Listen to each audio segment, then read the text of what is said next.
नमस्कार दोस्तों मेरा नाम गौरव और चैनल का नाम है financial planning.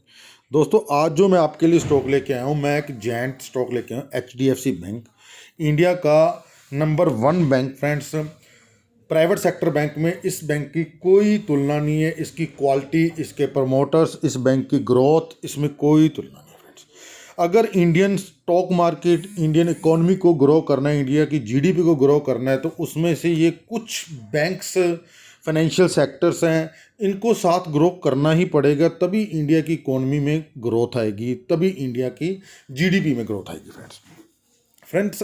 HDFC bank India का एक लीडर प्राइवेट सेक्टर बैंक है, बेहतरीन कॉरपोरेट है, बेहतरीन इसका प्रमोटर्स हैं और एक पुरानी कंपाउंडिंग स्टोरी है फ्रेंड्स। हमें जब पोर्टफोलियो बनाना होता है, पोर्टफोलियो में कुछ ऐसे स्टॉक्स हमें रखने पड़ते हैं, कुछ रखने चाहिए जो आपके डिफेंसिव स्टॉक्स हों। मीन्स जब अभी तो मार्केट बुल रन में चल रही है, जब मार्केट करेक्टिव मोड में होगी, जब मार्केट में करेक्शन आएगी, तो ये स्मॉल एंड मिड कैप बड़ी बुरी तरह से धाराशायी हो जाते हैं।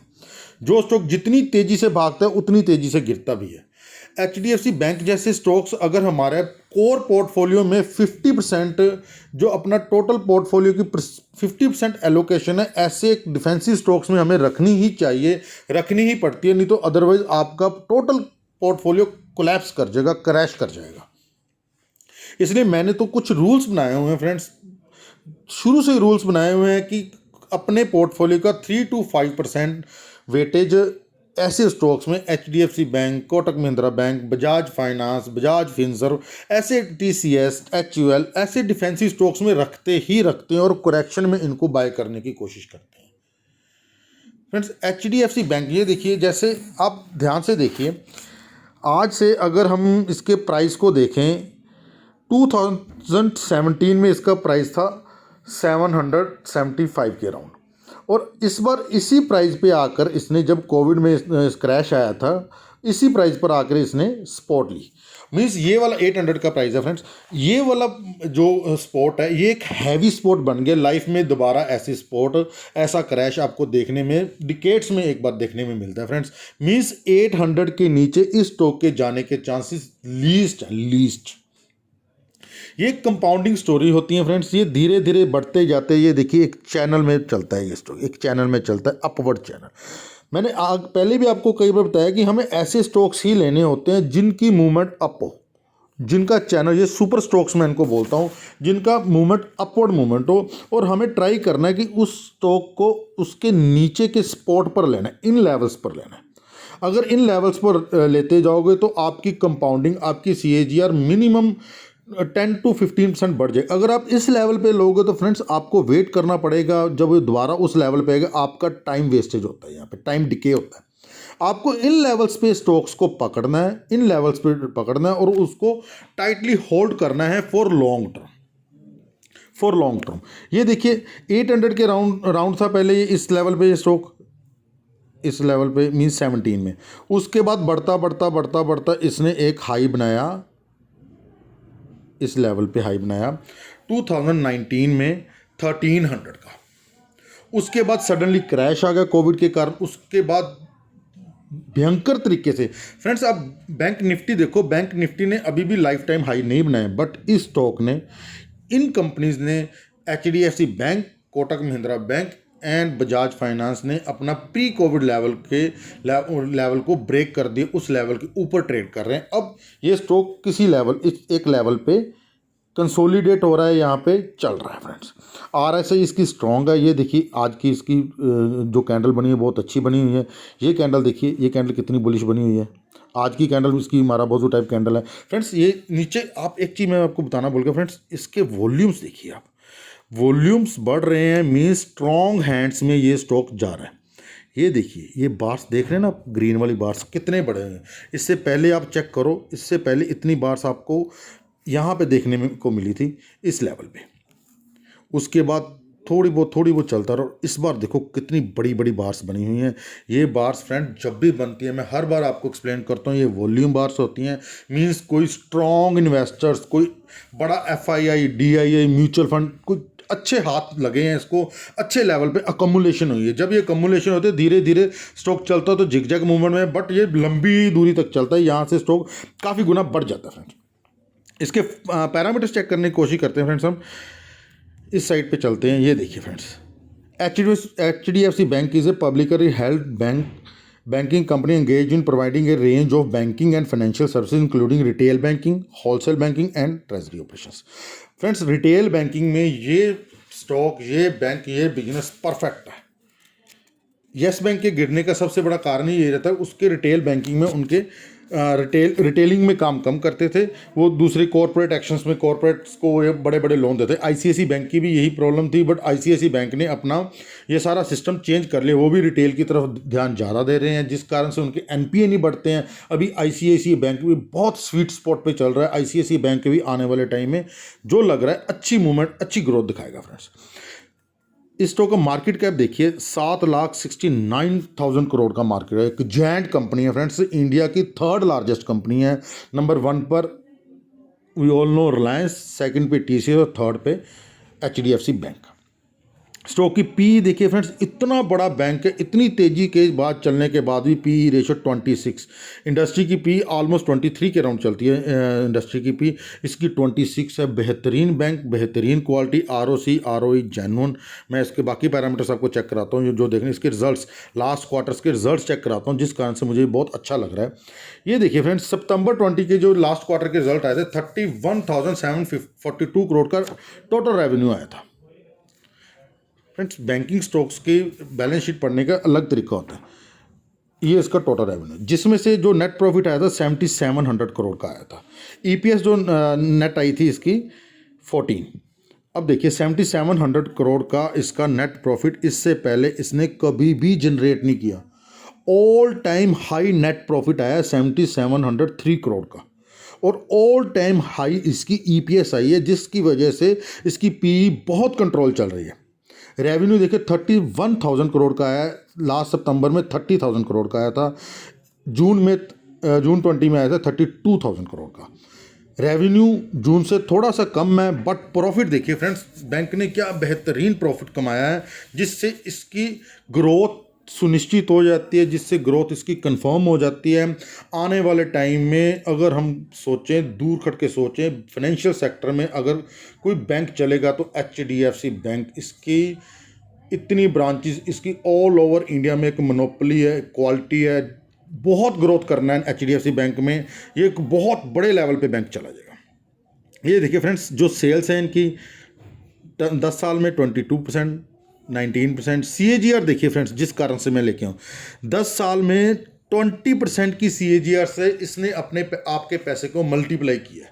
अगर हम FDR में पैसा रखते हैं, FDR हम मोस्ट सिक्योर मानते हैं फ्रेंड्स, जो आपने HDFC बैंक में FDR रखें, उसकी जगह आप HDFC बैंक के स्टॉक खरीद के रखो। FDR आपको 5 से 6% देगा, ये आपको 20% की CAGR दे रहा है। इससे बेटर, इससे अच्छा आपको क्वालिटी नहीं मिलेगी, सिक्योरिटी नहीं मिलेगी। ये एक सॉलिड बैंक है, सॉलिड है। 10 साल में आपके पैसे को 6 गुना कर दिया इसने, और FD ने 10 साल में 2 गुना करना है। फ्रेंड्स कंपाउंडिंग के बारे में सोचो, अगर आपने FD में 1 लाख लगाया है तो 10 साल में वो पैसा आपका 2 लाख बन जाएगा। अगर HDFC बैंक का स्टॉक खरीदा है, 10 साल में आपका पैसा 6 लाख रुपए बन जाएगा, और नेक्स्ट 2 लाख ने 4 लाख बनना और 6 लाख ने 12 लाख बन जाए, 6 टाइम्स होना। इसको कंपाउंडिंग बोलते हैं फ्रेंड्स। मिस्टर वॉरेन बफे यही कहते हैं कि हमें कंपाउंडिंग स्टोरीज ढूंढनी है। मैं हर बार अपने चैनल पे हर वीडियोस में यही बातें बोलता हूं कि हमें कंपाउंडिंग स्टॉक्स ढूंढने हैं और 50% पैसा उनको एलोकेट कर देना है। उनमें से मैंने कई बार आपसे बात की है, Berger paint, Bajaj finance, HDFC bank, Kotak Mahindra bank, TCS, ये कुछ ऐसे जायंट नेम हैं फ्रेंड्स, जो अतुल केमिकल इंडस्ट्री का बाप है। अतुल इंडस्ट्री फ्रेंड्स बहुत पुरानी होल्डिंग है। अतुल इंडस्ट्री ने लास्ट 10 साल में 5,000% की रिटर्न दी है फ्रेंड्स, 5,000% की। इस स्टॉक में अभी NPA नहीं है, मैं आपको दूसरी साइड पे इसका NPA चेक करवाता हूँ। पहले ये देखते हैं फ्रेंड्स, प्रमोटर्स के पास 26% की होल्डिंग पड़ी है। प्रमोटर कौन है इसका? HDFC लिमिटेड है, जो मेन इसका बाप है। HDFC लिमिटेड जो हाउसिंग फाइनेंस कंपनी है। FIAs के पास 37% की होल्डिंग पड़ी है। FIAs फ्रेंड्स ऐसे स्टॉक्स को छोड़ते नहीं है। जो मेन देखने वाली चीज़ है फ्रेंड्स, इस बार DIAs ने, जो डोमेस्टिक इन्वेस्टर हैं, हमारे म्यूचुअल फंड्स हैं, उन्होंने इसको 22% होल्डिंग बढ़ा दी है। पहले 20.86 थी, अभी 22.66, मीन्स 2% होल्डिंग बढ़ा दी है। पैसा निकला कहाँ से? पब्लिक से। 14.83 से 13.65, मीन्स पैसा फ्रेंड्स स्ट्रॉन्ग हैंड्स में चला गया, स्ट्रॉन्ग हैंड्स में चला गया। इनमें से जो रिटेल इन्वेस्टर से उन्होंने नीचे के लेवल पे इसको छोड़ दिया, उनको ये समझ ही नहीं है, और वही पैसा DIIs ने, म्यूचुअल फंड से ने पकड़ लिया। स्ट्रॉन्ग हैंड्स में चला गया स्टॉक। यहाँ से बहुत अभी कंसोलिडेट चला, इसको बहुत दूर जाना है फ्रेंड्स, बहुत दूर। इंडियन गवर्नमेंट ने भी इसमें 0.4% की अपनी होल्डिंग ली हुई है फ्रेंड्स। दूसरी साइड में मैं आपको इसके NPS चेक कराता हूँ। एक्चुअली NPS से चलता है, अभी 14-17 इसका करंट प्राइस चल रहा है, 1.46% आज ऊपर चल रहा है फ्रेंड्स।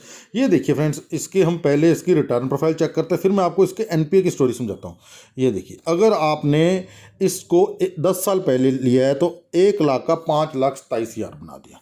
5 साल पहले लिया है तो 1 लाख का 2,63,000 रुपये बना दिया। 3 साल में 35% के राउंड बढ़ा हुआ है। ईयर टिल डेट 11% के राउंड बढ़ा हुआ है फ्रेंड्स। ये कंपाउंडिंग स्टोरी है 20% की, इससे ज़्यादा नहीं एक्सपेक्ट करना, बट 20% की कंपाउंडिंग स्टोरी है। 20% से 60% बनता है 3 ईयर्स में। आपने 1 लाख लगाया तो आपका 1,60,000 बन जाएगा 3 साल में, और 10 साल में आपका पैसा 6 गुना। ये होना ही नहीं, बस हमें ये करना है, इसको पेशेंटली होल्ड करना है और नीचे के लेवल पे बाय करना है। जैसे कोविड में 800 के लेवल पे है, वहां पे उठाना है इसको, नीचे के लेवल पे बाय करना और इसको चलता हुआ देखना है। ये देखिए फ्रेंड्स, मैं आपको इसका दूसरा चेक करवाता हूं, जो इसका ये रहा। ये है फ्रेंड्स इसके ईयर पर ईयर, सितंबर 20 का आ गया ये, तो देखते हैं निकलता है तो, हाँ, जून 20 और जून सितंबर 20। एक सेकंड फ्रेंड्स, एक सेकंड, मैं आपको NPS चेक कराना है, बाकी रिजल्ट तो हमने उधर से देख लिया था। नेट प्रॉफिट इसका बढ़ के है। ये रहा सितंबर 19 और सितंबर 20 में इसके NPS की स्टोरी देखी फ्रेंड्स। इस स्टॉक ने पहले सितंबर 19 में 0.42% का इसका NPA था, अभी 0.17% का। NPS को बढ़ा रहे हैं, कम कर रहे हैं फ्रेंड्स। 0.25% इसका NPA कम हो गया, मीन्स इन्होंने नॉन परफॉर्मिंग एसेट कम कर लिया।